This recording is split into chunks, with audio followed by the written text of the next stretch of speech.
somebody, I guess Mikey maybe posted something about the podcast and how you were a fan of the podcast, and I'm like, oh, that's really cool. And, you know, first I don't know why, but I'm like, oh, that's independent, young, up-and-coming filmmaker, you know, who likes the podcast, that's so cool, you know. And I went and I watched Hush and was blown away by how good it was, and I guess we just kind of connected, mutual admiration that we had for each other, and we did some stuff on the podcast together, and it's just been cool to connect with Mike and Kate and now Sam, and these incredibly talented and gifted creators.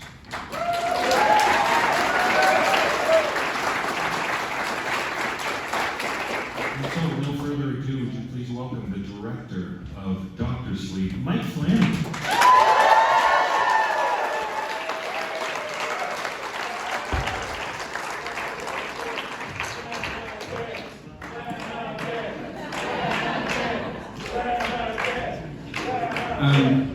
Wow, thank you, David.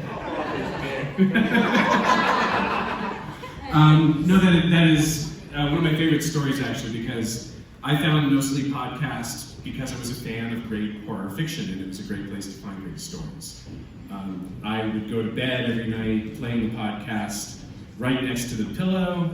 It used to drive my wife crazy because she'd say, "You find this soothing, you find the horror to be soothing. But long after you're asleep and the episode is still playing, I'm terrified." It's such a wonderful showcase of terrific talent. And I think the No Sleep Podcast represents some of the finest vocal acting I've ever heard. Can we give it up for the cast?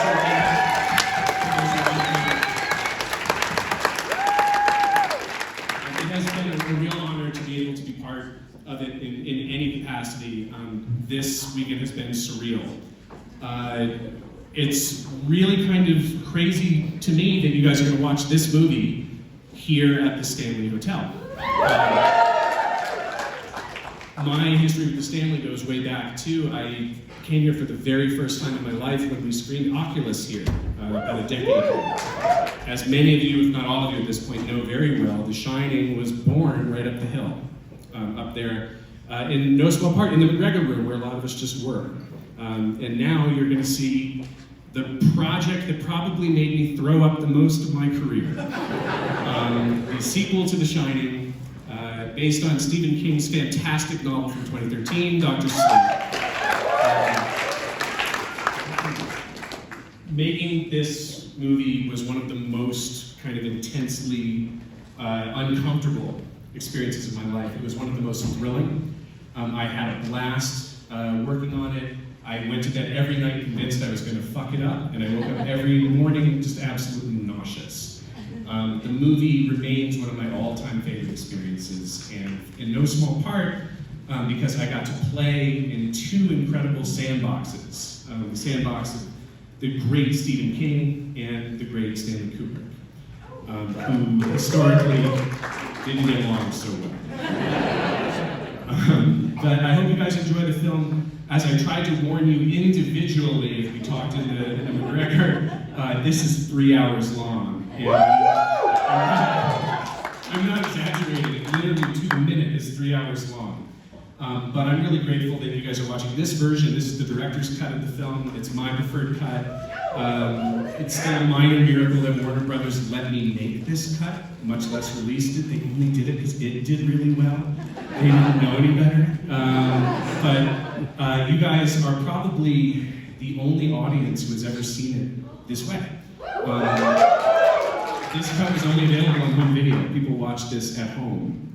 Sitting together and watching this, you guys are really the first audience I've ever seen that has gotten to enjoy this. So I hope you enjoyed the movie. I'm going to run out here for the first 30 minutes because I hadn't eaten today. And I'm going to just try to get something in my stomach so I don't collapse on you guys. But then I'll be back because, again, it's 3 hours long. I'll have plenty of time to come back in time for the back half of it. But please enjoy. Thank you guys so much. And thank you so much for having me, David. Thank you, No Sleep Podcast, for existing.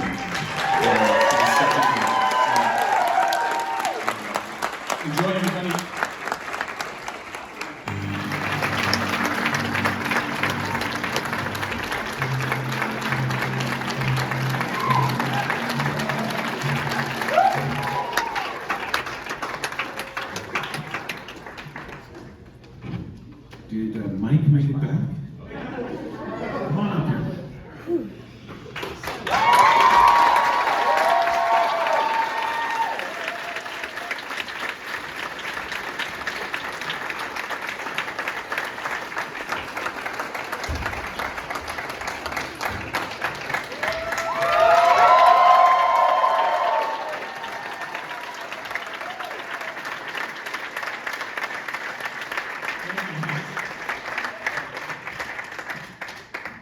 So we talked about maybe doing a bit of Q&A if you want to ask questions to Matt.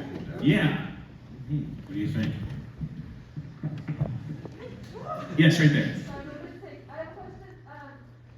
Why do you hate hands? All right, so I get the why do you hate hands question a lot. And really, I only kind of half hate hands. Stephen King really hates hands. Because it was his fault for what happened to Carla in Gerald's game. It's his fault for what happened to Rebecca in here. I'll take credit for Henry and the fan in Hill House.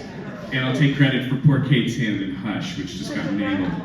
But yeah, so only like 2 of the 4 hand things are really me. The rest are Stephen King. Yes, right there. You go ahead. Sorry. Oh, okay. Hi. I'll try to use my Peter voice. So I know that you said that this was a really intimidating movie to make because you had to get the blessing of Stephen King, right? And I'm curious to know how you both kind of dealt with the fact that you pulled so much from Stanley Kubrick's version, which was not his favorite. That's a great question. So yes, Stephen King famously hates Kubrick's The Shining, famously, and very loudly for many decades. So when I first had a meeting at Warner Brothers about this project, I had just finished Gerald's Game. Steve really liked that movie, and they called him to say, hey, what do you think about Flanagan trying his hand at Dr. Sleep?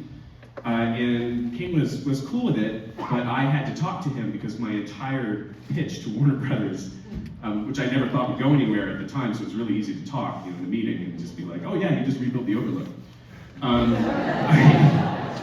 I kind of hung the whole movie on the idea that I wanted to do a faithful adaptation of Dr. Sleep up until the very end, where as a reader, I was disappointed reading the book that they were on the site of the Overlook, but that it was not there. And that was because I realized that all of the visual iconography that was in my imagination while reading the book was all Kubrick's. That's because I grew up with that film. So we approached King because I told Warner's I wouldn't do the movie unless he said okay. And I said, I think we have to use the Kubrickian visual language and we have to rebuild the Overlook. And he said no. And I said, okay, and I will walk away. But the thing I pitch you is imagine if Dan has to go back into the Overlook and wake it up. You always said he was like a battery. Imagine if he has to go charge it back up to use it against Rose. And imagine he walks through all of the halls, and that the last place he comes to is the Gold Room Bar, and that there's a drink waiting for him, and the bartender in the familiar wardrobe, but it's his father. And he thought about it for a little bit, came back and said, do it. And so I wrote the script. The script is very long, and I sent it to him to read, and that was the next step, where if he said no, we weren't going to do anything else with it. His son, Joe Hill, was getting married that weekend, and so I got an email from Stephen King on a Friday that said, dude, I'm halfway through the script. I love it so much. My son's getting married. I'll get back to you in a couple weeks. And I'm like, the back half is what you're going to hate. So I was nauseous about that, but he ended up liking the script very much. And I think why is because the other thing I offered him was that while we were definitely going to change the ending of Dr. Sleep, the book, I was going to give him the ending of The Shining, the novel, that Kubrick didn't give him. And that Dan would basically just take Jack's arc, and sacrificial arc in particular. And so he let us move forward. We got the blessing from the Kubrick estate as well. They gave us all of his blueprints so we could rebuild the sets exactly. And that was amazing. And so we built it. That isn't CG. We built the hotel. And got to hang out in it for several weeks. We built it on a soundstage in Georgia. And the rest is kind of history. At the end of it, I was still very nauseous. We had a 3-hour movie that you just saw. Warner's cut it down to 2.5. And I got to bring the movie to Stephen King, and that's the first time I met him.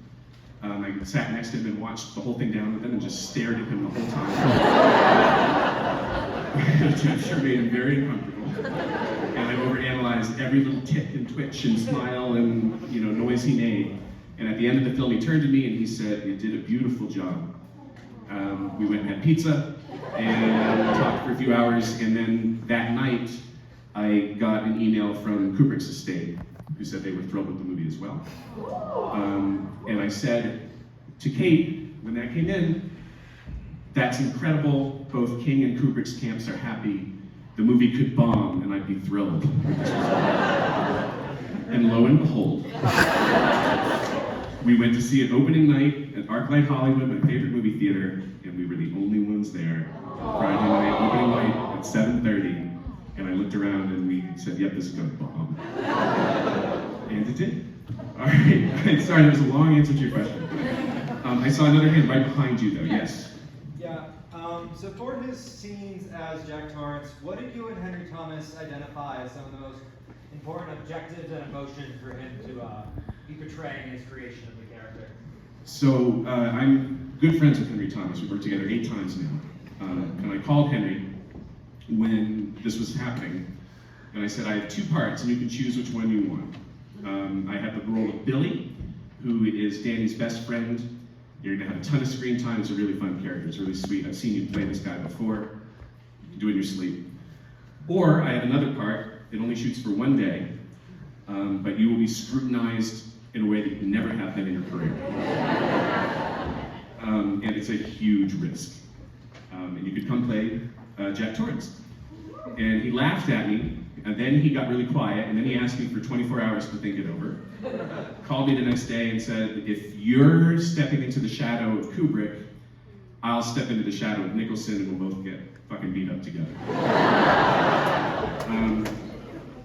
His take and our discussions were always informed by what Kubrick did with Grady.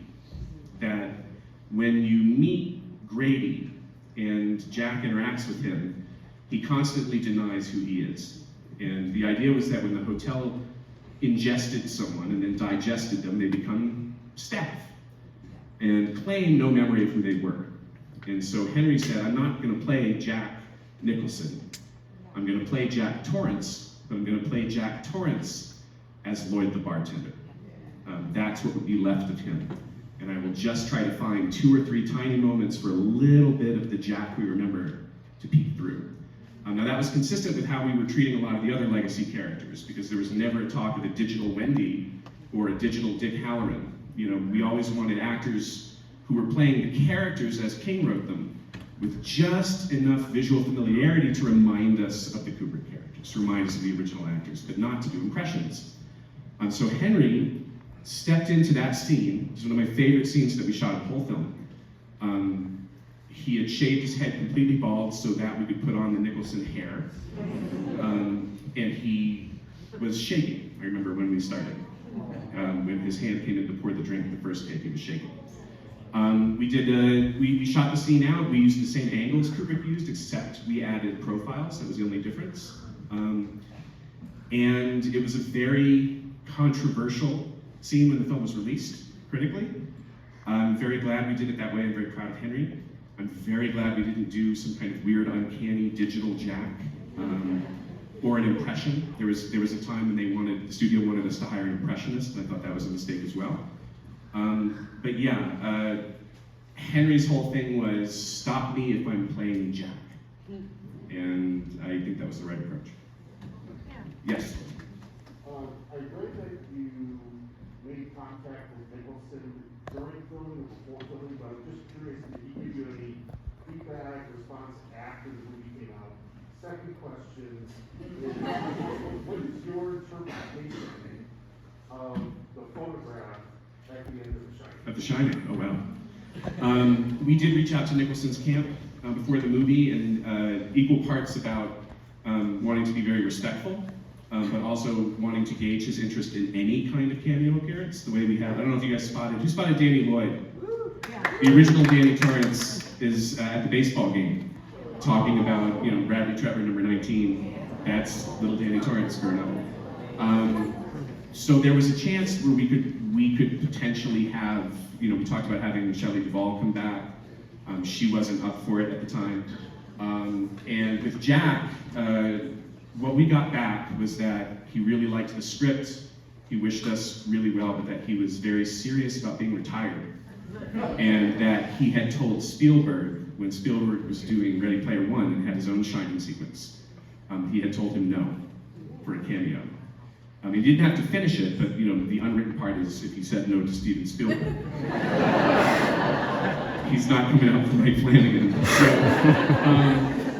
but he wished us very well. As I understand it, Jack Nicholson is not in great health and was not going to be able to participate. But I do hear he liked the film. Yes? The actor who played Baseball Boy did an incredible job, but I'm wondering how you took care of him on set. Okay. All right, let's go back. Did anyone get up and leave? I wasn't here for Baseball Boy. Maybe on purpose. Did you got up and left? Yeah, Kate used to do that in screenings. She would leave it. So Jacob Tremblay plays Bradley Trevor. Jacob Tremblay, one of the most gifted young actors in the world.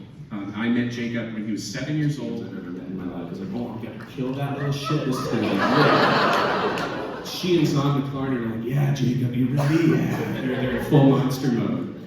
And Jacob had one request, which was that he do his close-up coverage first. That's where the scene lives. All the rest of it, once he kind of burns out that take, he can phone it in a bit. It's just the wides and stuff. The performance lived in close-up. And I had said, we're being very tasteful. We're not seeing anything. We're not seeing any incisions. It's all about your reactions. Thinking I knew what I was in for. So Jacob lays down to do his first take. Rebecca is there. She's got her knife. She's got her, gang of misfits behind her. They're full of swagger. And he starts screaming and crying. And I'm at the monitor with my producer, and we kind of get sick. And we're looking at each other, and we turn and look at Jacob's dad, who's just grinning.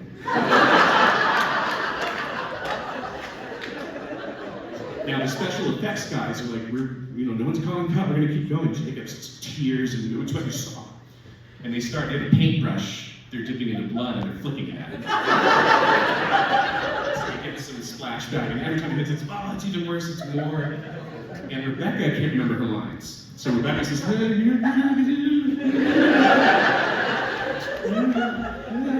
pain purifies the steam. Zahn McClarnon, Crow Daddy, walked away. He was crying, and he walked away. We're still at the monitor going, holy shit. And I'm looking at Trevor, and I'm like, we can't show this. And he dies. Half the True Knot left. Half of the crew abandoned their posts and also just noped out. Jacob's laying there covered with blood. I find my voice eventually and I say, cut. And Jacob goes, and he hops up.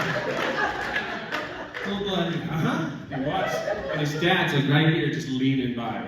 And as he walks by, his dad raises his hand, and Jacob goes, boom, high fives him. Over to craft service, grabs a handful of candy, opens it up and starts eating. And we're all like, what the fuck? The whole crew is silent like a funeral at this point. I come out and I'm like, I think we have that. I think we got it. Rebecca Ferguson goes over to Zahn McClarnon, who's crying. And Zahn's like, I'm sorry, it's just too real.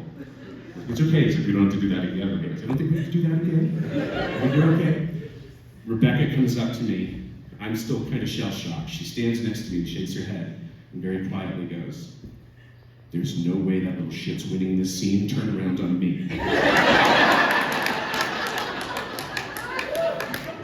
So Jacob then gets laid there and goes, no, like barely trying. We already did it. And we've turned around on Rebecca and she's just,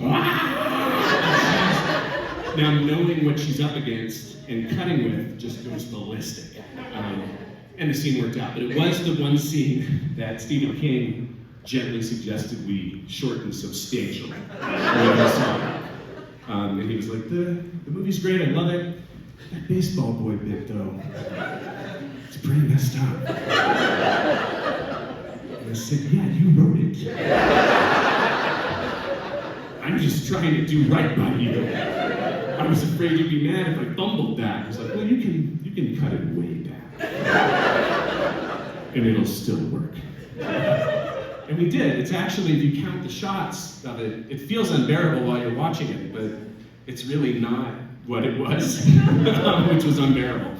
But I've had people walk out of screenings. The studio really, gave it to us on that one. But Jacob, I promise you, was never needing to be protected on that set. Jacob thought it was hilarious that he managed to walk in there on his birthday and fuck with all of us so completely.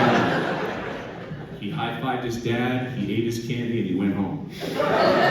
And went on to be Jacob Tremblay, international movie star. So yes, another long answer, I'm sorry. Yes, right I don't have a question, I have a comment. I read The Shining when it first came out. I saw Kubrick's movie and I hated it. And you did an absolute fabulous job of capturing King's story in this movie. Yeah, the ending's different, but you captured everything that he wrote in that book, Dr. Sleep, and I applaud you for that. So thank you.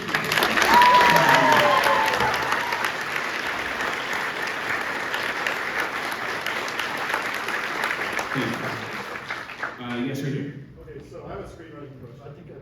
I'm sorry. Was it her? That's okay, I'll get you both. Back to that. Screenwriting question. So Yeah. I noticed the scene when Rose the Hat is trying to comfort, emphasis on trying to comfort the dying Grandpa Flig. Yeah. It seems to mirror whenever Danny is trying to alleviate the fears of the men dying in hospice. So my question regarding those two sequences is, A, was that intentional? And B, how come Rose could not do for her friend what Danny was able to do for the old men? Yes, it's one of many mirrors in this. Rose and Danny are basically the same. They just go about everything the opposite of each other. So Danny's whole thing was about having them look inward to find comfort and highlighting for them, using his shine to let them kind of relive their own life. Rose is also about to consume Grandpa Flick when he disappears. Whatever kind of imitation of grief or of empathy that she has is completely false. She's forgotten how to do that long, long ago. She goes through the motions of it, but it's more defiant. She's trying to make herself feel better, not him. And that's kind of the principal difference. But yeah, there's an awful lot in there of Dan and Rose in particular being two different types of act. And dealing with, Dan taking the road of recovery and Rose taking the road of constant, feeding the beast to prolong her life as long as she can. But yes, that is definitely meant to be symmetrical. Yes, okay. Yeah, one of the things I really enjoy about your filmmaking in general is the attention you pay to diversity and representation. Could you talk a little bit about the choice to change Abra into a biracial character? Was that mostly guided by casting, or was that like a concerted effort? Well, I'll tell you, the shortest answer to that is it was clear to me when I saw Kylie's tape that she was it. She was the right actor for the part.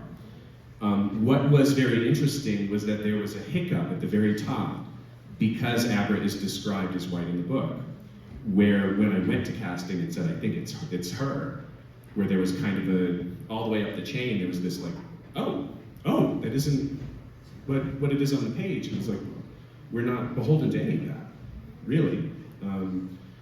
There's nothing about that character that Kylie couldn't do perfectly.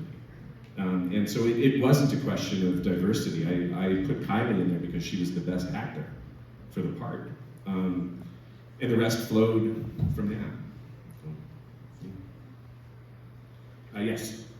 So, piggybacking off casting questions, you talked about scrutiny of a lot of aspects of this movie. Can you talk a bit about casting Danny Torrance and how you landed on your writer? So we met a handful of actors for Dan, some of which I think have been reported in the press, so I can say it. But I sat with Chris Evans, I sat with Matt Smith, who I'm a huge fan of. Dan Stevens came in for it. Jeremy Renner came in for it. We had some terrific conversations, but everyone talked about The Shining. I mean, how do you not? We talked a ton about The Shining. We talked about Kubrick. We talked about Nicholson. We talked about all that. Ewan arrived and came in and said, "Whoa, my God, The Shining, Kubrick, Nicholson, right? I think that's neat, but let's not talk about that. I want to talk about recovery and sobriety."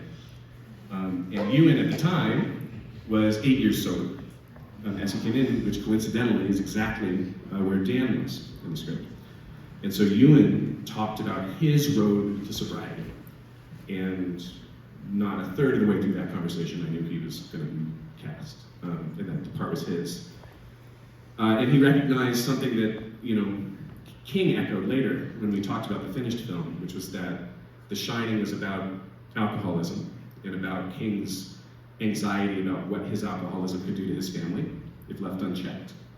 And that Dr. Sleep was written by a man who was decades sober at that point. And in the way that The Shining is ice and Dr. Sleep is fire, The Shining is addiction and Dr. Sleep is recovery. And Ewan understood that better than anybody. So it was always going to be him.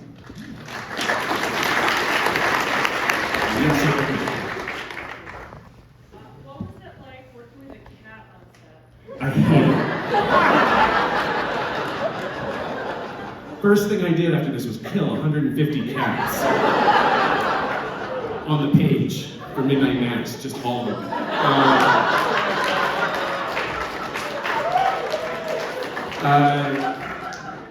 Working with cats is really tough. I've had to do it a bunch. We started with Hush, and I still remember the hours we spent with my crew trying to coax that goddamn cat out from underneath the house in the middle of the woods, 3 a.m. There are 2 cats that play Azzy in this. I can tell you what it looked like to work with them.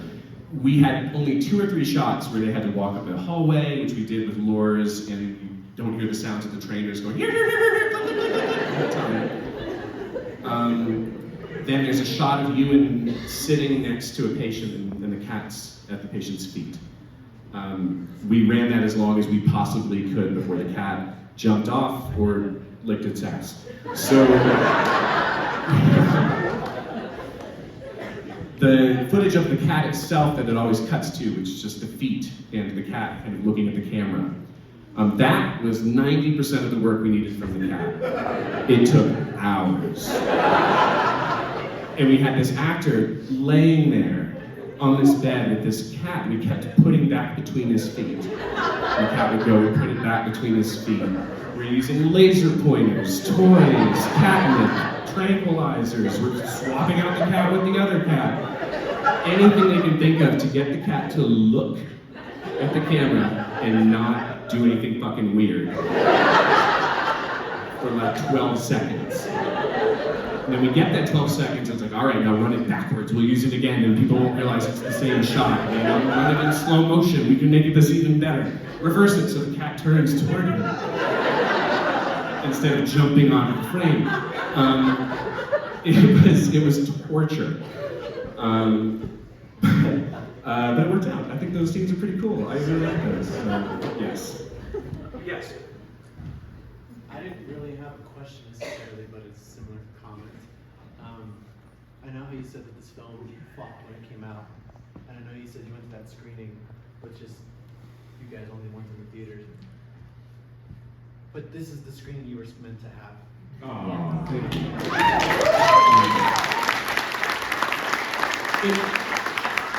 It was such a treat to be in the room and hear you guys reacting to things. My favorite moment of the whole screening was after the astral projection sequence when Rose falls off the top. You guys clapped, and I was like, that's awesome.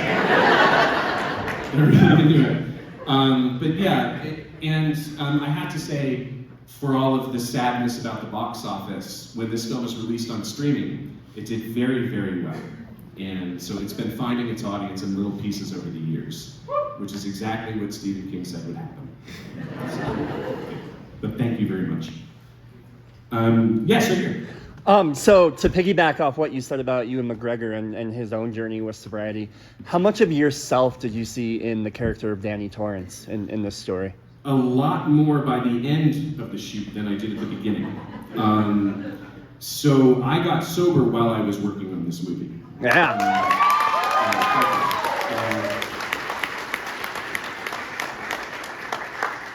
The degree to which alcohol was a serious problem in my life wasn't clear to me, despite the fact that I'd written about it and put it into movies going back at least a decade before this. This woke me up in a pretty big way. A fun little side story on that. I quit drinking while we were shooting. Ewan was 8 years sober, Rebecca was 4 years sober. Zon McClarnon, I think, was 6 years sober. There was a lot of this on the cast, which was really, really awesome. But I quit drinking and kind of quietly tried to sift through my life and figure out what that meant.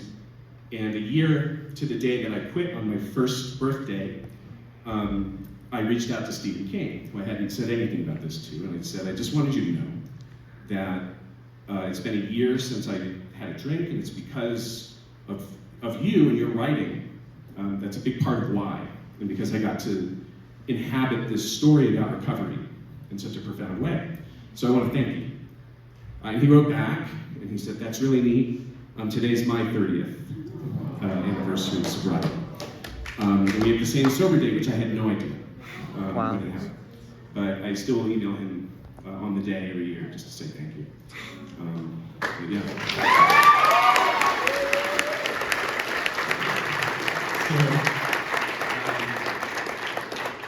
My wife has said that she sees the most of me in the scene with Dan and Jack at the bar, and could see it on the page even before I saw it completely clear. So she was also, I mean, a huge, huge part of all of that. And everything about my life has gotten nothing but better since that day. I will always love this film for that. And regardless of its box office performance or anything else, you know, that for me is what Dr. Sleep became. I had no idea when it started that that's what it would be. So. But I didn't feel comfortable in the movie for another 6 months. Because when we had it in the can and the shoot was done, we're just halfway through. And this movie was going to stand up or fall down in post, and then the edit, and we were still a long way away from King, Kubrick, and the studio weighing in. So I remember wrapping production and being very sad that we were taking it down, that the hotel was coming down. I do remember we stayed up, the whole cast and crew stayed up. The last thing we shot was the facade of the Overlook, the exterior. So it was all Dan and Abra in the car out front. And I remember we stayed up that last night, and everybody just sat in front of the hotel in the paper. It wasn't snow, it was paper. In this pile of paper. And just talked about what we loved about the movie, about The Shining, I mean. But yeah, I didn't really relax until post. Anybody else? I think I saw 2 hands back there. Yes, right there. So that was like the fastest 3 hours of my life. So how do you take King's characters, he gets so into his characters, how do you decide who's important, like who makes the cut? Oh man, that's a very difficult question. Yeah.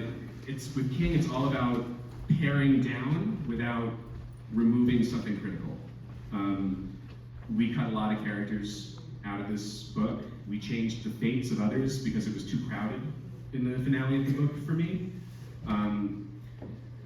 It's tough to decide. I think the big thing is always remembering what the movie's really about and what the book was about. The book was about Dan, Abra, and Rose. And everything else is important, but it was really about that trinity. The rest of it just became about how much I could squeeze into the script before Warner's would say, no, it's too big. Anybody else? My balcony. Oh, I haven't even seen the balcony. Yes. Yeah, there's a light, sorry. Go ahead. Let's do, you go first. I think there's a lot of people in the room who are really inspired by the stuff that you create and like to take that as energy to create things themselves. And I wonder if you have any advice or anything you'd like to say to those people. Absolutely. Look, the best advice I can give, and I've heard a lot of it over the years. When I moved to LA, all I wanted was advice. I wanted someone to tell me how to get in, how to break into the business. It's an impossible question because the rules change all the time. there's really no answer that I've been able to find. You know, there's little stuff I can say, like if you want to make a movie, make one. You have a camera in your pocket that's better than the camera I made my first 3 movies on. You can edit it at home. You have access to music and content creators online. You have everything you need to make a movie without spending a lot of money. Make a movie that's less than 10 minutes long, no one in the business will watch for more than 10 minutes. Back that movie up with a script. I can say all of that stuff, it's all very practical. But it doesn't really matter, because every time I see someone sell a big short or break in through a film festival, the rules change, because everybody runs for that door, whatever just opened. The only thing I've seen that really works is tenacity. Now, tenacity looks like insanity for the first decade, and then pays off. But the only difference between the people when I got there to LA wanting to break into this business and not knowing how, surrounded by people who wanted to break into the business and didn't know how. Some of them have made it, most of them did not. The only difference I've ever seen is that the people who did not left. We give ourselves deadlines. We say, I give myself 5 years in LA, or I give myself 8 years to sell a script. I gave myself 5 years, it took me 12. The big difference is that I stayed when my friends moved back and got real jobs and had insurance and started families. And for that decade, I was insane. I was the crazy one. And I would wake up at night convinced it would never happen. Then the thing happened to me that is really the only thing that can happen for any of us. I got lucky. And I got lucky because I was there. And when luck turned to me and I had a chance to take the right meeting, I'd spent that 10 years writing, whether anyone bought it or not, or read it or not, and trying to make movies, even if they cost $1,000. I made 3 digital features, none of them took me anywhere. I made 1 digital short for $1,500 called Oculus, and it changed everything. But I had no idea. I had no way of knowing if that would work. And the best advice, the only advice I can give you guys, is you have to keep doing what you want to do. Don't wait for permission. The industry doesn't care. It's not going to come calling because you want it to. Preach! The only thing that's going to make it come calling is that it's realizing you're going to do this whether it comes calling or not. And then it figures it can profit off of you. That's what you want.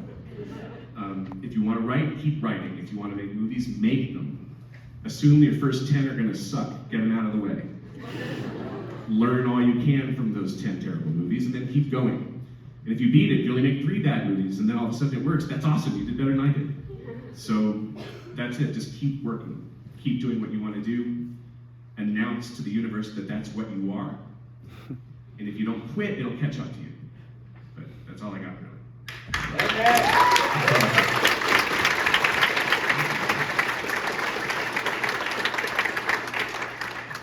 Before we wrap up, I have a question. Yes.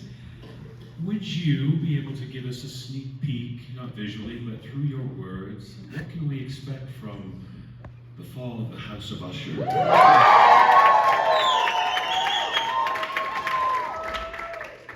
So the fall of the House of Usher is fucking bonkers. It is wild. I've never made anything like it. It is wicked. It is fun. It is funny. It is brutal and dark and blood-soaked. Are we seeing some dead kids? I don't think we kill any kids in this one. I'm not making any promises about cats. But what I can tell you about this show is that it is operating on a tone that I've never gotten to play with before. And it's a tone dictated to me by Poe. Poe is dark, but Poe is funny. And Poe wrote as many things trying to get a laugh as he did trying to terrify. We try to touch on all of that, and it creates a madness that's pretty palpable. I can tell you that Kate has said numerous times that it's her favorite of the shows. And it's the closest I'll ever come to Jala.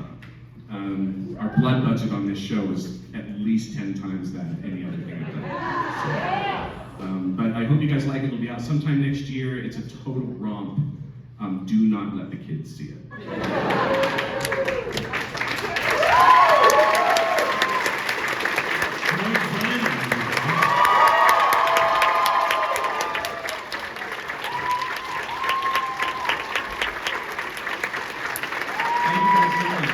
It's going to be 3 hours of that movie. And I was like, thank you.